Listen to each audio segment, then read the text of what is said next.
So if, for instance, he doesn't fight this guy, who would you like to see him fight?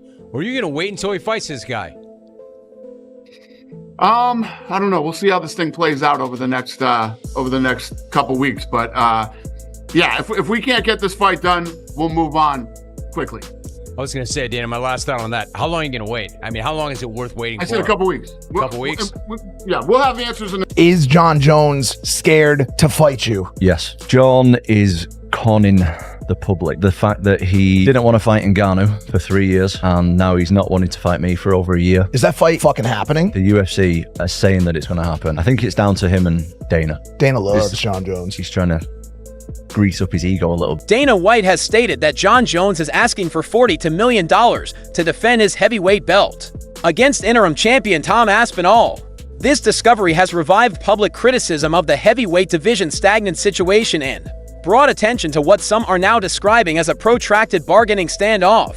For months, fans and fighters have speculated on when and if Jones would return to protect his title. While injury initially justified the delay, White's comments suggest that the problem has grown into one of compensation and may not be resolved soon. Is John Jones scared to fight you? Yes. John is conning the public. The fact that he didn't want to fight Ngannou for 3 years and now he's not wanting to fight me for over a year. Is that fight happening? The UFC are saying that it's going to happen. I think it's down to him and Dana. Dana loves John Jones. He's trying to grease up his ego a little bit. I think he's one of the best fighters ever. Definitely top 3. That's debatable when you start putting in about drug tests and stuff like that, I think. Damn. What drug are you talking about specifically? Yeah. The $40 million sum stands out not only because of its enormity, but also for what it means in the UFC. It greatly exceeds the purses previously awarded to any fighter in the promotion's history. Even Conor McGregor, who has set pay-per-view records and headlined global events, has not been reported to earn that much in a single stated UFC payment. The amount being discussed here puts John Jones in an unusual position, as he is requesting a number that would greatly modify the regular pay structure. For some, this appears to be a negotiating tactic. For others, it reads as an unwillingness to fight unless the promotion agrees to unprecedented financial terms. What would it take to fight Tom Aspinall from the UFC? Like, what does the UFC got to do? Said something real wild on off the cuff. I'll see you guys later. That's it. Yeah, right. Thanks for the happy John beer. Jones, the legend. Meanwhile, Tom Aspinall has done everything a champion in waiting should do. After stepping in on short notice to fight Sergey Pavlovich and winning in the first round, Aspinall has stayed busy, loud, and fight-ready. He has often said that he wants the unification fight and thinks himself prepared for the task. His dissatisfaction, however, has been more clear. Without a solid promise from Jones, he has had to wait while the official title holder weighs his options or halts negotiations entirely, depending on how one interprets the problem. I'm imposing an International Fight Week deadline. Right here and now, I'm imposing this deadline. By the way, they announced that they're going to do a press conference tour for Canelo Crawford, and one of the stops is June 27th, the day before Ilya versus Charles, International Fight Week, 317. I'm imposing an International Fight Week deadline. An announcement must be made. A decision must be made. That's when the eyes of the MMA world are on the UFC. It's their Super Bowl. The impasse affects more than simply to athletes. The whole heavyweight class is stopped as a result. Other strong contenders, including Cyril Gane, Sergey Pavlovich, Curtis Blades, and Jailton Almeida, are waiting to watch how the title picture progresses. Without clarity at the top, it is difficult to build compelling games or provide genuine title pathways to anyone else in the division. The more this goes, the more static the heavyweight scene becomes. Fighters in the UFC are frequently advised that chances must be won. The path to a title is built on regular performances, tough wins, and a desire to face anyone. Aspinall has achieved all of this. His performance in the octagon and in media appearances has only reinforced his case as the deserving next opponent for the undisputed championship. The fact he's not stepping up and fighting yet, he's let the whole MMA fan base down. I couldn't have somebody else saying that they're going to beat me and not at least fighting. And then if I lose, at least I tried my best. There's a lot of politics in there in the UFC at the top levels, and it's just like out of my hands, so there's nothing I can really do about it. However, he stays in limbo, unable to obtain the fight he deserves because, according to White, the man above him is asking an amount that is practically difficult to explain based on previous pay patterns. There's also the matter of what message this sends when a champion can keep the belt without defending it, and big financial demands are utilized to postpone contests. The legitimacy of the title is called into question. Belts must be defended to keep their value, according to both fighters and fans. Otherwise, the interim belt becomes more important by default, not because the organization defines it as such, but because the interim champion is the one who is willing to fight. You know, that's the hard thing about giving opinions on this, because it's just opinions. Like, we don't know the facts of what's going on behind the scenes. We don't know what's been said from John's side or Aspinall's side, and you know, I do give Aspinall the benefit of the doubt, believing that, you know, if he didn't think the John Jones fight was going to happen, like, he probably would have taken another fight. You know, where we're comparing it with the Chandler situation.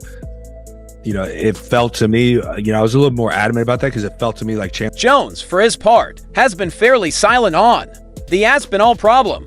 His public statements have centered on his recovery from injury or hinted at potential legacy matches, such as a now postponed battle with Stipe Miocic. That fight, which was originally billed as a generational clash, has lost some of its appeal due to inaction and a lack of scheduling movement. The thought that Jones may wait until he is paid $40 million to fight someone like Aspinall adds to the growing suspicion that the champion is more interested with selective matchmaking than defending his title against whoever gets the next shot. There's one guy who could mimic a John Jones on the feet. It's Rico Verhoeven. He's going to wipe the floor. He's going to wipe the floor with John Jones.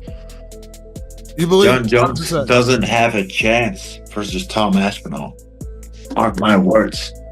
Tom Aspinall is a freaking monster. I love it. On his feet and on the ground. So, and I truly believe that John Jones has never faced somebody that is that good on his feet. While some say that Jones has earned the right to direct the shots because of his long-standing dominance in the sport, others point to the responsibilities that come with being a champion. Defending the belt is more than simply a personal preference. It is a duty that ensures the legitimacy of the title and keeps the division going. Sport does not live in a vacuum. Fans pay for pay-per-view events expecting titles to be won and defended, not negotiated into irrelevance. But what did you make of it when you heard John calling out Alex of all people? You know, I think he does do this because, you know, Alex Perez now he's like big star in the UFC. You know, everybody loves him, so he know what he's doing. You know, but I believe he should to fight against Aspinall, but I think he a little bit afraid of him, you know, because Aspinall is someone who can really stop him and beat him. Yeah, I mean, maybe he believe, but that's what I think, that he believes if he can, you know, fight against. The financial request also creates practical issues. UFC revenue models rely heavily on pay-per-view sales, and while Jones remains a popular attraction, it's uncertain whether a battle with Aspinall, while attractive to die-hard fans, will produce enough cash to warrant a $40 million compensation. That figure would most likely necessitate either a big revision of the UFC's whole compensation system, or the company taking on major financial risk. For an organization that has previously kept tight control over fighter pay, this type of request may be interpreted as a statement rather than a legitimate need. Guys, I have never seen a fight that we've wanted that we've then been denied. No different than the girl at school that you're chasing and she's telling you no. Lose steam. This fight is a smaller fight now than it was 3 months ago. Aspinall versus Jones, which, by the way, I don't maintain for that it could be resurrected one press conference or one Instagram live by Dana. I'm just sharing for you right now. Jones and Aspinall was not only hotter 3 months ago, it was hotter than that 5 months ago. And it is coming to an almost crawl. Aspinall's supporters have become more vocal in recent weeks. Many, including his own father, are asking for the title to be taken if it is not defended soon. The logic is simple. If the champion is unable or unwilling to protect the belt within a fair time frame, the interim champion should be promoted and the division should move on. It is not about punishing anyone. Rather, it is about making the sport lively and fair. Champions should be held to the same standards as the rest of the squad. And the fans shouldn't even have to make a petition to strip Jon Jones of the belt. That just shows you how dumb the UFC matchmaking is, especially when it comes to Jon Jones and all the way that the UFC operates around Jon Jones. The way that Jon Jones has Dana and the organization by the nuts is crazy. In previous cases, champions' lengthy inaction led an interim belt and, finally, the loss of the main title. That framework exists to ensure that no single fighter can control the pace of an entire division. In this situation, however, the acting champion already exists, and he is awaiting a battle that may not happen unless the organization agrees to terms that many regard as ridiculous. That would be beyond disappointing, actually, from a marketing standpoint, from a landscape of where the UFC is at the standpoint. That would be a complete pay-per-view disaster. We'd see the strength of the UFC brand at Madison Square Garden if that ends up being, because all respect to Tom, but he has never headlined a pay-per-view, so plopping him at the top of Madison Square Garden against Ciryl Gane I think would be tough, but we'll see what they can do. Man, that would be tough. I mean, you'd have to have that undercard. Meanwhile, fans are getting increasingly impatient. Heavyweight is one of the most closely watched divisions in combat sports. It has historically provided some of the most memorable fights in UFC history. Right now, however, it feels stalled. And that impression harms not only the fighters involved, but the UFC product as a whole. Events lose momentum when there's no clear title picture, and when fans begin to think that championships are not earned but negotiated. Faith in. But it's the legacy. To be able to go to the heavyweight division, take out everyone, and then take out the Jon Jones legend, you know, and then go back to even beating a few of these new school guys, will literally put Tom Aspinall as the GOAT of the heavyweight division. But what is clear is that the $40 million figure revealed during this long time of silence has become symbolic of a larger problem. Thomas believes the extended delay in making Jon Jones versus Tom Aspinall official is not a mistake. He sees the entire situation as a calculated move, describing it as deliberate marketing to build anticipation and keep the fight in the news. From his position, every second of silence, every ambiguous social media post and public jab from Aspinall is more than simply a standoff. It's part of a plan. Thomas said that, despite the fact that the fight was never contracted, the persistent chatter about it has overtaken many other events, showing that the rumor alone has been effective in attracting public attention. For him, this is a textbook example of fight promotion done properly, and he is convinced that the match will be signed, most likely with the intention of headlining a major show before the end of the year. Jon Jones is retired, but if he never steps into the cage with you and you two never fight, what do you think that does for his legacy, but also for your legacy? Is it possible for you to be the best and be the greatest without beating him? That's someone else's opinion, to be honest. It doesn't really matter to me. That sort of stuff doesn't bother you, as long as you're fighting the people I can that are only in front of you. I can only control what I can control. Jon Jones, the current undisputed heavyweight champion, has not fought since his win over Stipe Miocic. And while many expected his next fight to be a unification versus Aspinall, Jones recently stated that he couldn't care less about fighting. This statement, combined with the slow pace of talks and a lack of public commitment, has caused considerable alarm among the MMA community. Interim champion Tom Aspinall has been loud and willing, but with each passing week, it looks like he is being left in limbo. Aspinall's fight. I mean, we've been talking to this kid forever about it, and it's his fight. Listen, you can't make people fight. If Jon doesn't want to fight, you can't make him fight. We can try to make him fight. We can throw things at him that inspire him to want to fight, but we'll figure it out. This lack of momentum has frustrated both fans and critics, as well as fighters. Jones's comment regarding a lack of desire, especially in reference to Aspinall, has been seen by many as a sign that he either no longer sees the challenge as worthy, or is purposefully stalling for reasons other than physical rehabilitation. Dana White, while publicly cautious, has made it clear that his patience is running out and that a decision on the fight will be made within weeks. Despite White's claim that Jones has verbally agreed to the fight, nothing is settled. That uncertainty, paired with Jones' recent comments, has spurred suspicion that the champion may be content to wait out forever, or at least until the circumstances are totally in his favor. So Jon Jones just got up and left after this Nelk interview. This has to be a joke. Surely Dana is going to have to strip John Jones because this can't keep happening. Like, you're the heavyweight champion. It's your job to defend the belt. And if you don't want to defend it, then retire. It's so strange to me. It's strange how the UFC keeps defending him. He's still the heavyweight champion but won't fight. And what is he expecting by going on all of these media tours when people bring up the question of Tom Aspinall? Like, he's on a media tour. What is he? Daniel Cormier, Jones' old opponent, has been particularly critical of Cormier. Jones's latest comments have confirmed what many had long suspected. He questions why it took Jones so long to say he wasn't motivated to fight, suggesting that the delay in transparency has allowed doubts about Jones's willingness to face Aspinall to grow. According to Cormier, if Jones had simply said he wasn't interested earlier, the narrative would have been simpler. But the prolonged silence created the perception that Jones might be dodging a very dangerous opponent. Now he's looking down at a young man, and it's like, he's not scared. Make no mistake about it. But I think it's enough to like question it. And you know what I think a big worry might be for him? Because with Aspinall, he could potentially get knocked out. Like legitimately knocked out and put on his back and out cold. And I just don't know that he wants to have that visual of him in the world. Yeah, I mean, that's probably, you probably nailed it right on the head right there. Time, injuries, and living choices have all influenced the equation. Meanwhile, Aspinall offers a younger, faster, and more exciting challenge, emerging in a post-Jones generation rather than following in Jones' footsteps. Cormier does not believe Jones is terrified, but he feels Jones understands what is at stake and may choose legacy safety over danger. In other words, avoiding a fight with Aspinall is not out of fear, it is for survival. Cormier went on to suggest that Jones might want to leave with his reputation intact, rather than risk being eliminated by someone like Aspinall.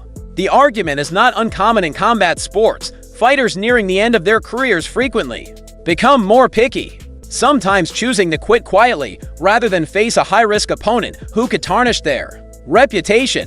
Cormier thinks that if this were John Jones 10 years ago, Aspinall would not be regarded as a big challenge. However, with new rules, new talent, and a physically changed Jones, things are no longer as straightforward. Jones may legitimately view the cost-benefit of this bout differently than he would have in his peak. I see quite a few people in here calling me a duck. I'm a duck. Call me a duck. Call me a chicken. Call me a goat. Call me a dog. I'm not in high school anymore, guys. A grown man out here chasing his dreams. It's funny that we really live in a world where being called a duck should affect me. Guys, come on. Alexander Volkanovski, another UFC champion, has voiced some of these sentiments. From his viewpoint, becoming a champion entails accepting the responsibility that comes with the title. For him, the concept is straightforward. Champions defend, whether it is the biggest fight or not, and whether the opponent is interesting or not. A champion will fight and represent the division. Volkanovski has held titles in a crowded division and has seldom sat out, even after tough defeats. He uses his own experience of keeping busy, competing consistently, and defending the title as an example of how champions should behave. For him, the idea of someone holding a belt and refusing to fight undermines the division. What do you make of, like, Tom Aspinall and all the things that he's been saying about you? I think he's awesome, man. Hello, John. I have nothing against you personally, but I just think I'm better than you. I just know that I can beat you. I think he should go on and have a wonderful career. He's not in a position to, like, excite me. Because if I whoop his ass, it's going to be the next guy. There's going to be a whole new fan base of somebody who everybody believes in.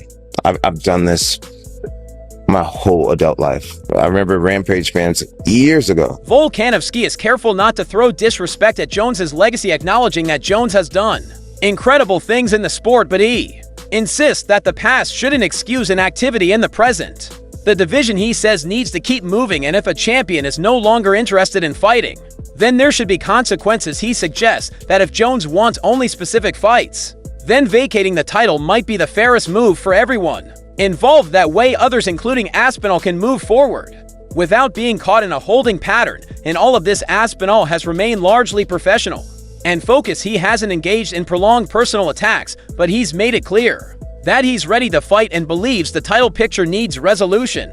Being the interim champion puts him in a difficult position, officially recognized, but unofficially sidelined. With each delay, he loses momentum. While the division as a whole remains static, the longer the Jones situation drags out, the more unstable the heavyweight title picture becomes. You're the champion. I don't think you have a choice. What are your thoughts there with John and Tom? You're the champion. Defend your belt. It's a responsibility. I know your resume is incredible. What you've done is incredible. You're considered the greatest of all time. We get that. So if you don't want to fight, just retire. You're done. I don't want to throw shade at him. He's done great things, but when you're the champion, I don't think you have a choice. When you've got an interim champ just standing there waiting for how long. Despite all the speculation, one thing stays constant: the belief that this fight must occur. Whether due to fan pressure, promotional needs, or competitive logic, Jones versus Aspinall has evolved into more than just a title rematch. It is now a question of history, time, and principle. Thomas may be correct in claiming that the delay is part of a bigger promotional strategy aimed at increasing interest and driving participation. But as Cormier and Volkanovski have pointed out, even a marketing strategy has limits when it starts to erode belief in the legitimacy of the belt. And of course, it's been pretty interesting, all the stuff that John Jones has been saying to the media this week, and I'm sure there's more to come, but check out these. You're beating guys who aren't even champions, and you consider yourself a champion. He's not a champion. If signed, the fight would be one of the most exciting heavyweight bouts in recent memory. It marks a clash of generations, with Jones acting as the final link between the previous generation of greats, and Aspinall emerging as the prototypical modern heavyweight, athletic, well-rounded, and dangerous from any position. If that happens, it will not only establish the true champion, but it will also change the narrative around both fighters, for better or worse. Until then, the waiting continues, speculation develops, and pressure builds on everyone involved. What do you think about this? Please share your views below and subscribe for more.